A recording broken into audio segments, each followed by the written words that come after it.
কত বড় সাইজের মাছ ধুয়ে নিচ্ছি লবণ দিয়ে ভালোভাবে। আর এই মাছটা আমার বোনে নিয়ে আসছে, অনেক বড় একটা মাছ কিনেছে, বলেছে আপু তোমাদের জন্য একটু মাছ নিয়ে আসছি, মাছটা খেয়ে একটু টেস্ট করে দেখো মাছটার টেস্টটা কেমন।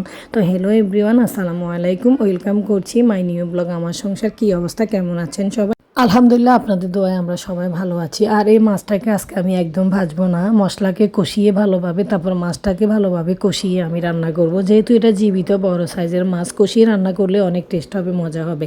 তো যাই হোক, আজকে কিছু কথা বলবো, সেটা হলো আপনারা তো জানেন, অনেকেই জানেন না, আমার আগের পেজটা 9 মাস, দীর্ঘ 9 মাস কাজ করার পরে আমার ওই পেজটা বাদ দিয়ে দিয়েছি। কারণ আমার ওই পেজে 8 বছর ছিল মেয়েটার বয়স। ওই মেয়েটার ভিডিও বা কিছু পোস্ট করার কারণে আমার ওই পেজটা বাদ হয়ে গিয়েছে। ওই পেজে আর কাজ দিলে কোনো লাভ হবে না। তো আমি অনলাইন পেজে যারা কাজ করে, একটা ভাইয়ের সাথে যোগাযোগ করেছি, ভাইয়াকে আমার স্ক্রিনশট দিয়ে আমার পেজে ছবি দেওয়ার পরে ভাইয়া বলেছে আপু এই পেজটা তো নষ্ট হয়ে গিয়েছে।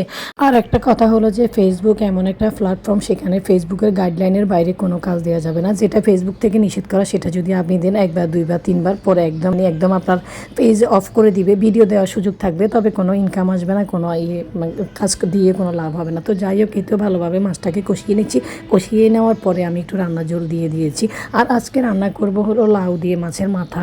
এই লাউটা একদম তাজা ছিল। আমার হাজব্যান্ড এসে বলতেছে, আমি এত কিছু রান্নার আয়োজন করার পরও ও অনেকগুলো সবজি নিয়ে এসে বলে যে লাউটা আজকে রান্না করো তাজা তাজা, যদি কালকে রান্না করো তাহলে লাউটার একদম স্বাদ থাকবে না। তো আমি কি দিয়ে রান্না করব? আমাদের বাসায় এত পরিমাণে সবার অ্যালার্জি যে আমরা চিংড়ি মাছ একদম টাচ করতে পারি না। আপনারা দেখবেন যে আমি চিংড়ি মাছটা খুব কম খাই, কারণ অ্যালার্জির জন্য আমরা চিংড়ি মাছটা আমাদের বেশি প্রবলেম হয়, বেশি ক্ষতি করে, চোখগুলো পর্যন্ত চুলকায়।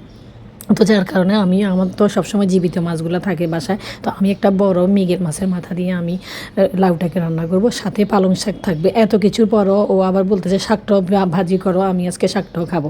তো যাই হোক, এটা হলো কথা। আসলে প্ল্যাটফর্মে কাজ করা যে কী কঠিন, সেটা যারা কাজ করে, যে আপুরা কাজ করে, যে ভাইয়েরা কাজ করে, তারাই জানে।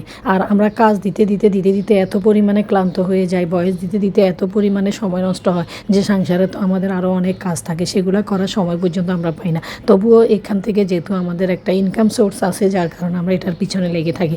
ব্যর্থ সময় নষ্ট না করে, অলস সময় নষ্ট না করে যদি কোনো কাজের পিছনে লেগে থাকা হয়, সেখানে অবশ্যই ভালো কিছু কামনা করা যায়। তো এই তো কথা বলতে বলতে আমি লাউটাও বসিয়ে দিচ্ছি। তার আগে মাছের মাথাটাকে আমি একটু হালকা ভেজে নিয়েছি, কারণ মাছের মাথাতে যদি একটু গন্ধ লাগে, তার কারণে। আর আমার এই প্রবলেমটাই সবসময় হয়।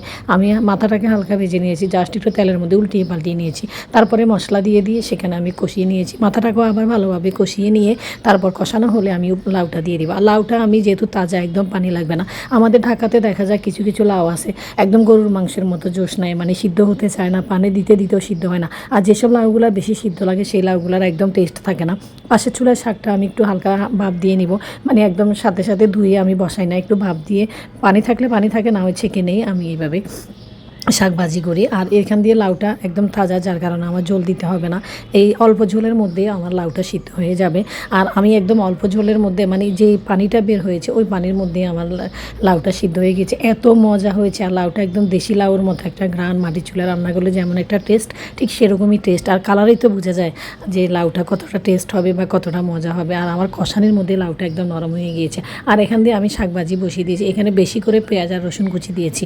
আর শাক ভাজি বলেন, যেই কোনো ভাজিতে বেশি করে পেঁয়াজ আর রসুন কুচি দিলে এত মজা হয়, মানে পেঁয়াজের যে একটা মিষ্টি স্বাদটা না। যাই হোক, অনেক বকবক করে ফেলেছি, বকবক করতে করতে আমার রান্নাটাও হয়ে গিয়েছে। তো আমি নতুন ফেজে আবার কাজ করে যাব। আমার স্বপ্ন অবশ্যই আমি পূরণ করবো। আর আমি ছোটোবেলা থেকে যেটাই চিন্তা ভাবনা করি, ওটাকেই আমি সাকসেসফুল করে তুলি। তো যাই হোক, আমার রান্নাগুলোর পাশে থাকবেন, ভালো লাগলে অবশ্যই পাশে থেকে আমাকে ভালোবাসা দিবেন, অবশ্যই কমেন্ট করতে ভুলবেন না।